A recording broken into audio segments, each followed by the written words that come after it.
Isuzu Crosswind guys, good morning. Yun yung chichik natin, da-diagnose. So ito guys yung thermostat. Yan. Ito naman yung bago. Ito. So 12 volts, 24 volts to, unload. So ang issue niya guys ay may preon na sa system pero matagal mag-automatic ang compressor. Bukod sa matagal mag-automatic compressor, mahina ang lamig. So ito kasi guys ang nag-adjust ng automatic on ng compressor, itong mechanical type na thermostat. So ito pinapasok to doon sa evaporator, tapos ito yung magsisense ng lamig para i-cut off, cut on yung compressor, itong thermostat.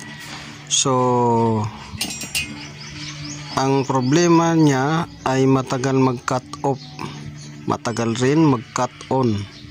So dito yan guys, minsan sa thermostat kung matagal mag-cut on, mag-engage, so meaning mahina yung senses niya, kasi dapat ito nakatusok sa evaporator, itong lid na to, copper na tube, dapat masense niya guys na hindi na siya malamig at automatic paganahin niya yung compressor. Yun. Pag malamig na, magka-cut off siya. So minsan dito yan sa tube na to, ito sensing tube. Minsan naman dito sa adjustment niya, ito adjustment. So ito siya, stack up na to guys, oh, hindi na maikot. Ito yung bago, so naikot pa to, ayan, oh, umiikot siya. So yan yung isang dahilan kung bakit walang lamig or mahina ang lamig ng aircon nyo, dahil sa thermostat na malfunction. So gagana, minsan hindi, gagana, minsan hindi, ganyan. Dahil minsan ito ay hindi na accurate yung sensing niya, activity. So lalo na dito kung naka-stack up na. So yan yung isang dahilan guys. So sa Isuzu Crosswind, ito yung pinalitan natin. So sana nakakuha ko yung konting kalaman. God bless. This is Otto Boyson. So ngayon guys, may share ako sa inyo guys, itong ginawa nating adventure na kinargahan sa ibang shop, at mga 1 week lang nawala na yung preon, nawala na yung lamig, at nagpakarga din sa atin, kaso nagmamadali si sir at hindi na niya pinabacuum, so karga lang. So ang problema guys, pagka hindi ninyo binacuum ay nagkakaroon ng contamination sa system. So may hangin siya, so hindi siya solid, pure 100% preon, contaminated yung system. Tapos walang compressor oil na nilagay nila. So yan yung issue nung ginawa nating adventure.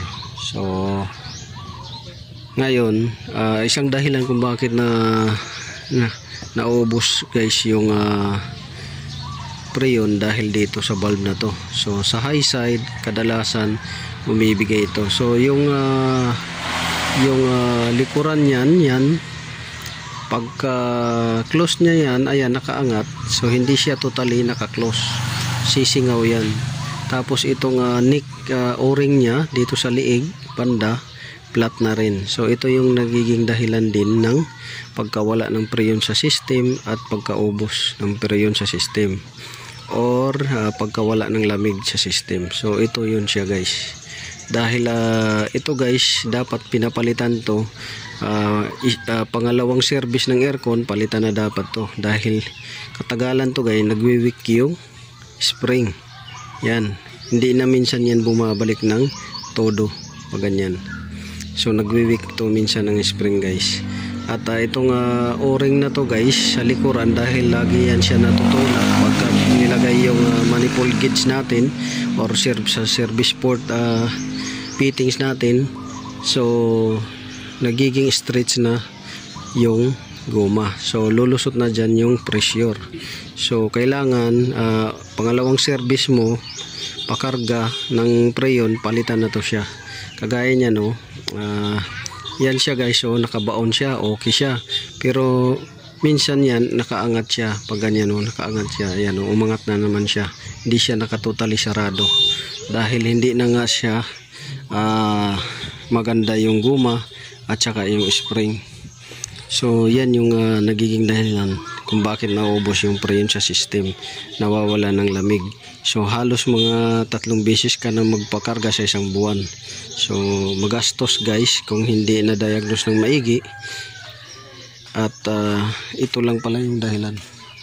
So yan yung ating share sa inyo na video. Ito naman sa low side. So sa low side to guys, ito ganun pa rin yung itsura nya. Weak na yung spring, minsan hindi nagsasarado. Ayan tinulak natin, pag binitawan ayan nakaangat ng konti sa kabila. So pati yung o-ring neck nya dito sa may leeg flat na rin. So isang dahilan din to guys kung bakit naubos. So low side, high side pinalitan natin sa unit ng Adventure na papakita ko sa inyo. So isang tips lang din, kailangan magpa-vacuum kayo guys, kasi contaminated, kahit anong karga ninyo hindi yan lalamig kung contaminated. So yun lang ang masishare ko sa inyo. This is Autoboyson. Maraming salamat sa inyong panonood, pakikinig. Naway nakakuha kayo guys ng kunting kaalaman dito sa shinare natin. God bless you at maraming salamat.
Make